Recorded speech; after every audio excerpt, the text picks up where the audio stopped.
Welcome to the Lose Weight, Live Life podcast. If you're someone who would do anything to lose weight, yet finds it impossible to stick to a diet, to eat less, or just what you think you should, this podcast is for you. I am your host, certified life and weight mindset coach Claire MACKENZIE. Listen in to learn how to stop overeating, lose weight for the last time, and create a relationship with food and yourself that you love, all without diet deprivation and self-sabotage.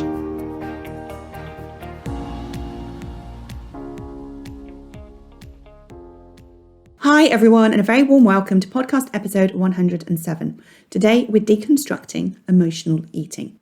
Emotional eating is when we eat or drink in a way that has nothing to do with our body's needs for nutrients and energy.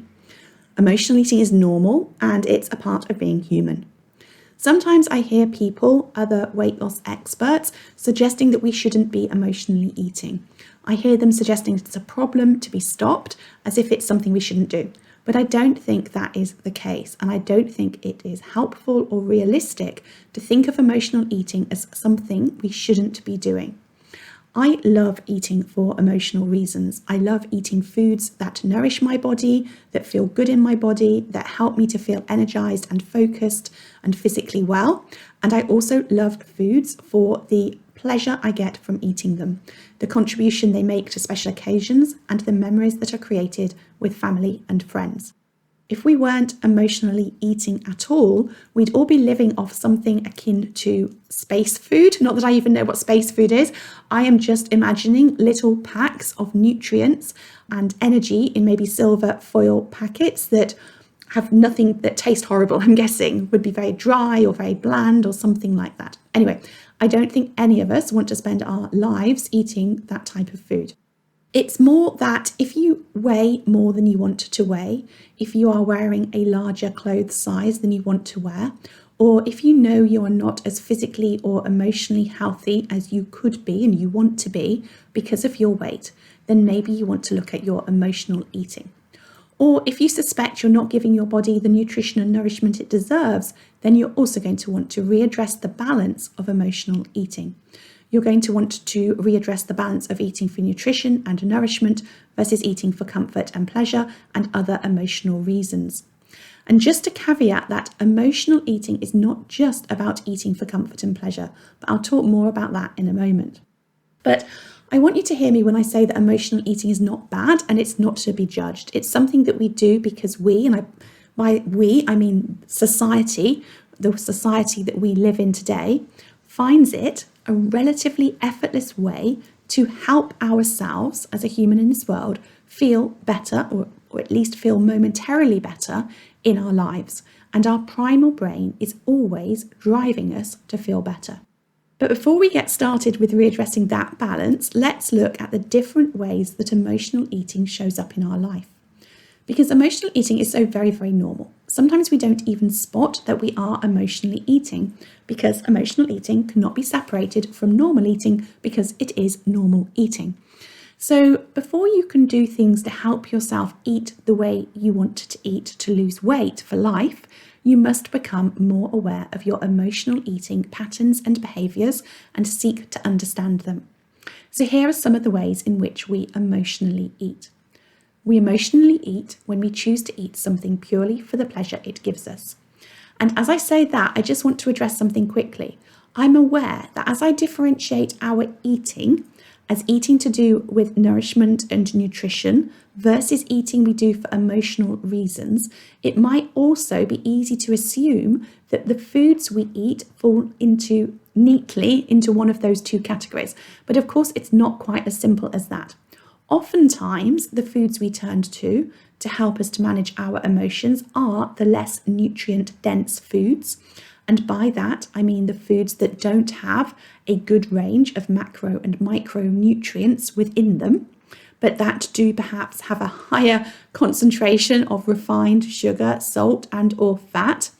They may be foods that we consider to be processed or ultra-processed, and that may be because our body responds to these types of foods physiologically in a way that often keeps us eating them and gives us a lot of pleasure, a lot of dopamine in our brain. And so we end up, overeating or emotionally eating those foods. And they also tend to be the foods that contribute to us gaining weight or hindering us losing it. But it's not always the case. You can absolutely have an emotional reliance on very nutrient-dense foods as well, such as nuts or maybe avocados and other foods that would fall into a nutrient-dense category. It's less often than our reliance on the refined and processed foods, but it is still the case. So don't assume because you're eating foods that we can easily label as healthily, you are therefore not emotionally eating. And likewise, don't assume that because of the foods you're eating them for emotional reasons. And again, I say this not because you're doing anything wrong, it's just so that you have an increased awareness. Okay, so we were looking at the different ways that we eat emotionally, and the first one I just mentioned was choosing to eat something purely for the pleasure it gives us. Now, other ways include eating when we know we've had enough, but the food tastes so good, or that's what we tell ourselves, that we keep on eating even though our body is satiated and we are full. Another way might be when we have a 3-course meal. A 3-course meal is a construct created by society for pleasure and enjoyment. It is not that our body requires 3 courses for our nutritional requirements to be met. When we go to a coffee shop and have something to eat or drink, and we're not physically hungry or in need of hydration, that is an emotional eating, drinking occasion. And I'm not suggesting we never go to coffee shops, because I love going to coffee shops. Anytime we have a snack, there are some exceptions here, but for most of us, snacking is not necessary when our body is well nourished and working the way it was designed. And by that, I mean that between meals, your body is designed to snack on your own onboard fat reserves. It does not require you to top up by taking on board more food if you have spare fat on your body. Now, just to say that doesn't always feel that way because your hormones may be out of balance, and of course there are also medical conditions and situations where it is also more difficult for your body to work the way in which it was designed. If you're curious to hear more about snacking and why it's not necessary, check out this podcast episode number 15, which is just called Snacking. Okay, what else might we consider emotional eating? Well, anytime you have a drink of alcohol or another drink that is not for the purposes of hydration, it is for emotional reasons. And there are lots of very good reasons, emotional reasons why we should have different drinks. I'm not saying you shouldn't do this. I just want you to be aware so that you can get really clever and savvy at using your emotional eating and drinking to help you not hinder your weight loss. Okay, other emotional reasons. When we eat cake to celebrate a birthday, all of those special Christmas foods. And then we have the ones where you maybe think of when I mention emotional eating, which might look like you seeking out food when you are bored, tired, cold, frustrated, want to treat yourself or want to distract yourself or relax or just take a break. And there will be many, many more. But I just want you to know that for most of us, we eat far more for emotional reasons than we do for nutritional reasons. And that is a really good thing to know, okay? It doesn't mean that we're doing it wrong. But I want you to become more aware to the extent to which you may be emotionally eating. Because when you're aware of how much you're emotionally eating, you're going to be better equipped to readdress the balance. Because the more opportunities you have to readdress that balance, once you are aware of how frequently you're emotionally eating, it's easier to choose the changes that you want to make. You don't have to change everything. You just know there's lots of different ways that you can help yourself readdress that balance. And just a reminder, you must not judge any of it. I don't want you to start out thinking you shouldn't be eating in this way. That's not useful, and it puts you into conflict and confusion. Instead, it would be great if you thought about it more along the lines of being curious about when you enjoy your emotional eating and when you don't. And, go a step further, and of the emotional eating occasions that you do enjoy, which do you enjoy the most?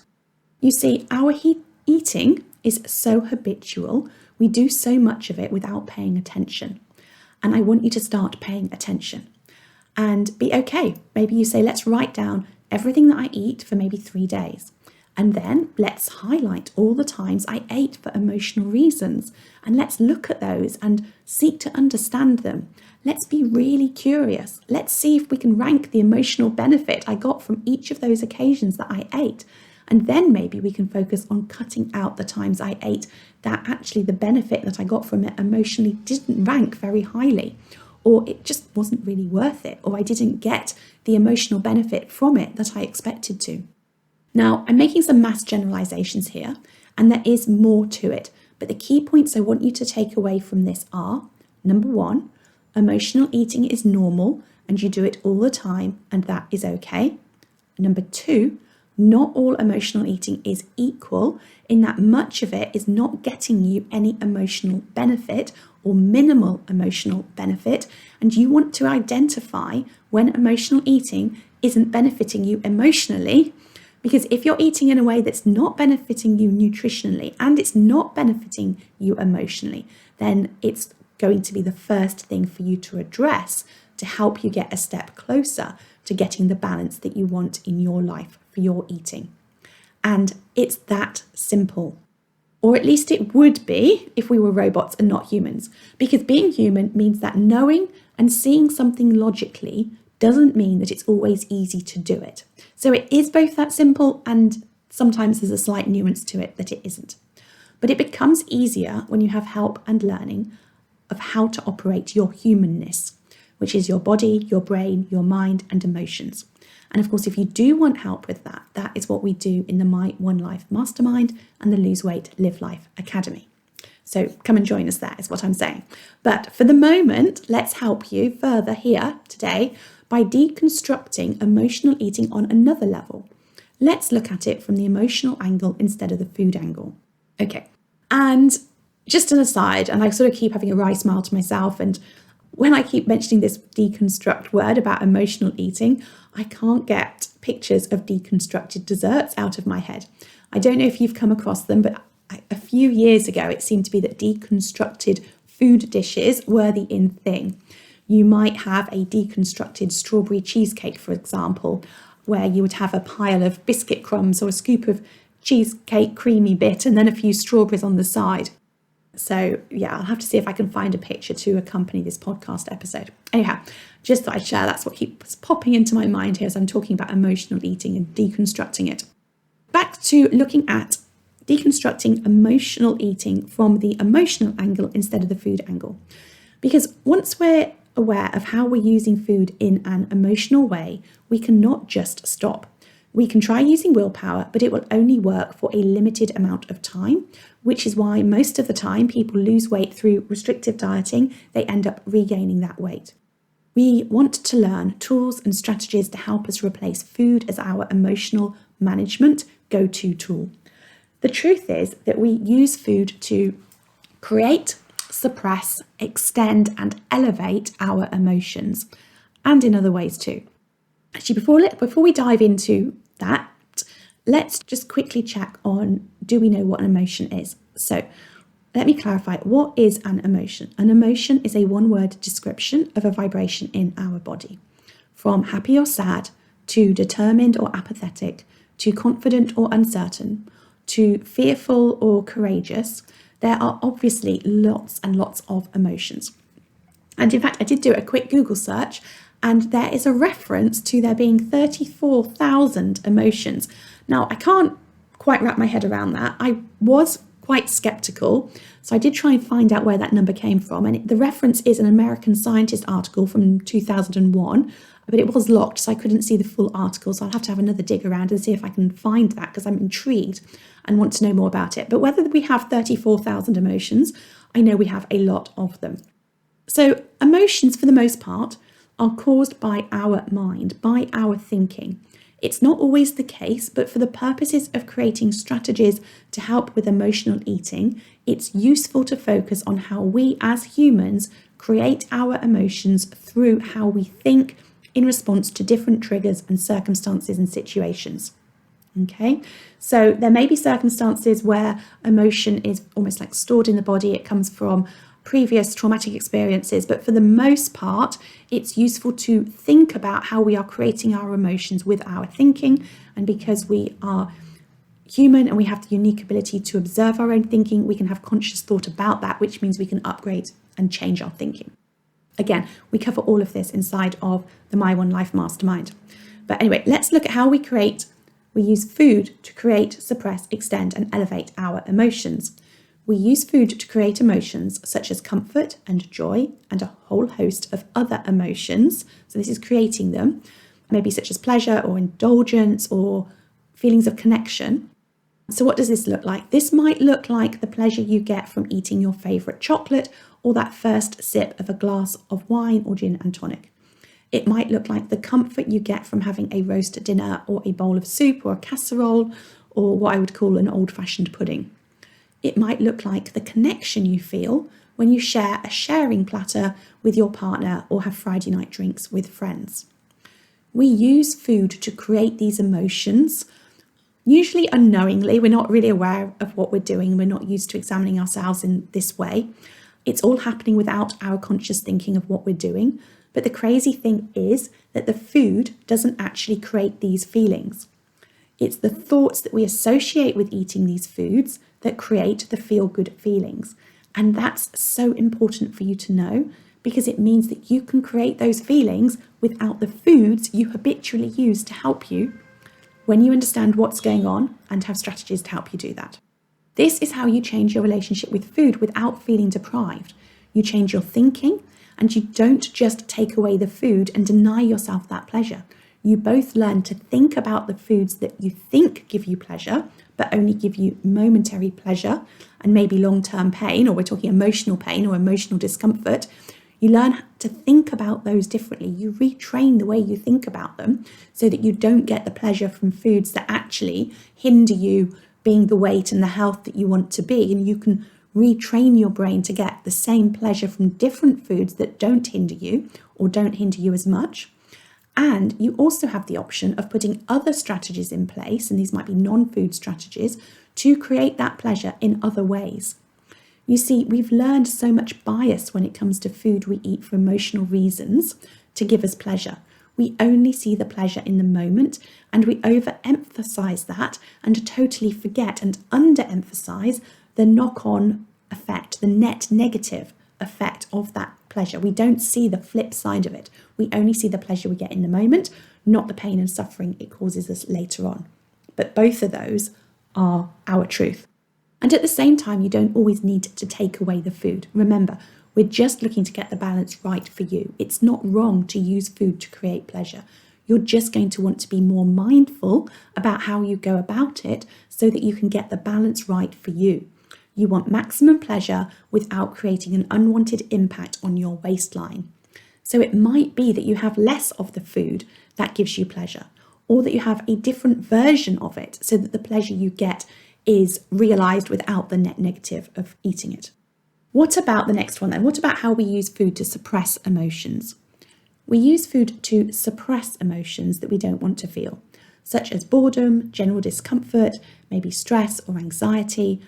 Frustration is another one, and of course there are many, many more. And often we use food to suppress negative emotions we feel about ourselves.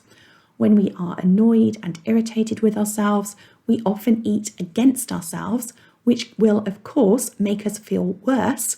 And then we find ourselves in this vicious cycle where we sometimes feel stuck eating, feeling bad because we ate, eating more because we don't want to feel that negative emotion that we associate with feeling bad because we ate. And we eat to suppress our emotions because most of us were not taught how to allow and embrace our emotions, especially our negative emotions. We somehow grew up in a world where society believed it was wrong to feel and express negative emotions. We were told to cheer up. We were told to not cry. We were told to put on a brave face. Have a stiff upper lip. Sounds very old-fashioned, doesn't it? We grew up believing we had to suppress, to stuff our emotions away, and food is a really effective way to help us do that. When we eat, we distract ourselves from feeling those emotions, and our brain releases more neurochemicals to dampen down or mask, if you like, or override the emotions we don't want to feel. All right. The next one I want to look at with you is extending our emotions. So the first two I think are the most obvious ones. These are a little more subtle, but I do see them coming up over and over again. So they are there as well. So extending our emotions. I thought it was just me, who used to want to go out to eat to celebrate when I was having a good day, when I was feeling a really positive emotion. Say when I had just watched a brilliant junior theatre performance that my daughter was in, or when my son's school rugby team won an important competition. But I noticed the habit in my clients too, and I think it's probably normal. Although I also think that it's one that I learned from my parents. I think that we want to have celebratory meals or have foods in a celebratory way because it enables us to hold on to those positive emotions, those feelings, whether it's pride or joy or elation. Going out and eating almost enables us to hold on to those positive emotions a little longer. It's like we don't want to get back to the normality of life that is going home to do all the normal things, such as making dinner, tidying, doing the jobs, dealing with admin, doing work, etc., etc., etc. We want to bathe and revel in those highlights of life that we wished we had more often, and food helps us to do that. Our habitual interpretation of what we associate food with helps us to do that. But again, it's not about the food. It's about how we think about the experience that we associate with the food. And then the last one was elevating our emotions. So this one again is so normal, we just don't know that we do it. This is us rewarding ourselves with food because our emotional state is not where we would like it to be. It's not that we're necessarily experiencing negative emotion that we want to obviously, not feel. It's more subtle than that. It's not that we're chasing joy or pleasure. What it is that we're looking to just feel a little bit of pleasure or a little more relaxed or a little less uncomfortable. And this elevating our emotions might be something that we do with food multiple times a day. Okay? This is me when I've got through the morning of whatever the morning looks like. It used to be different. It used to be like, when the children were younger, getting them ready for school, that sort of mad dash and that hecticness. And then on the way to work, I would stop off and get my coffee. Okay, it was that coffee gave me a little break from life. It was a little bit of pleasure. It was a little bit of something that felt like it was for me. And so that was me elevating my emotion a little bit. And it's really normal. There's nothing wrong with doing this. But again, it's useful to understand where it's happening and see whether it is helping us or hindering us with being the weight that we want to be. And sometimes it absolutely helps us. It's not always hindering us, okay? Because we want to be really savvy and looking at how we use food and drink to help us in our life get everything that we want from it, okay? But when you are elevating your emotions in this way, it's so subtle, you're probably not even aware that you're doing it. And one more, actually, now that I think about it, is taking a break from ourselves or our lives. So this is sort of related. It's just where we maybe eat to get a break or a moment's peace. This could be where we eat in a moment of transition between work and getting on with the evening chores, or where we finish one piece of work before we start the next. So we've got all of this emotional eating going on. And it's crazy, isn't it, when we look at it, how we're just so unaware of it because it is just so normal. Most of it is taking place below our level of consciousness. It's so normal for us. It's normal for our society and our culture and the world in which we live today. So what do we do about all of this? How do we readdress the balance? Well, we have a multifaceted approach. Once we're aware, we can choose different strategies to help ourselves. We can explore ways to create more positive emotions in our life that are not to do with food or are to do with food, but that helps and doesn't hinder us being the weight that we want to be. And we can explore the cause of our negative emotion. Remember that it's generally caused by our thinking. It's our interpretation of life's circumstances, so we have opportunities to both change the circumstances in our lives or to think differently about the circumstances in our lives. Another option is to practice the art of allowing and even enabling negative emotion. No matter how much we address changing our circumstances, and no matter how much we get creative with our thinking, we are going to feel negative emotions in our life. We can't avoid it. It's a part of being human. So what if we were just better at feeling all of it? What if we could get comfortable with experiencing the discomfort of negative emotion? Well, then we wouldn't need to eat over it. Would that make being the weight that you want easier? I think it would. Remember, suppressing emotions with food doesn't make them go away. It just pushes them down. We still feel them. And when we're unhappy with our weight and we eat food to suppress negative emotion, what are we doing? well, we're just creating more negative emotion. Okay, so there you have it. We've made a start with deconstructing emotional eating.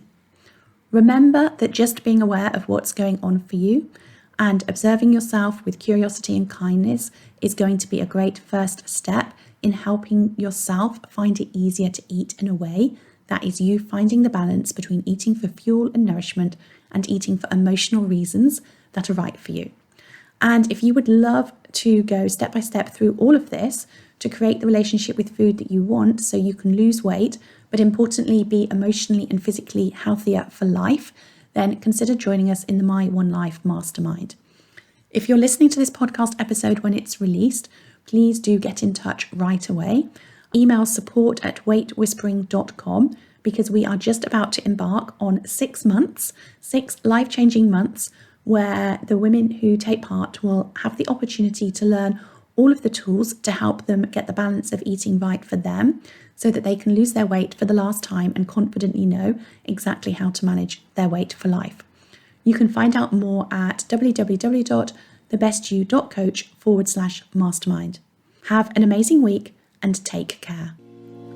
If you enjoyed listening to this podcast and are ready to live a more intentional life, lose weight as a part of that journey, and create a relationship with food and yourself that you love, then I would be honoured to have you join the Lose Weight, Live Life Academy membership and coach with me. The programme offers different levels of support to suit you, including self-paced learning, twice weekly calls, private coaching, an amazingly caring community, and lots more. Find out all the details about when and how you can join at www.thebestyou.coach/coaching.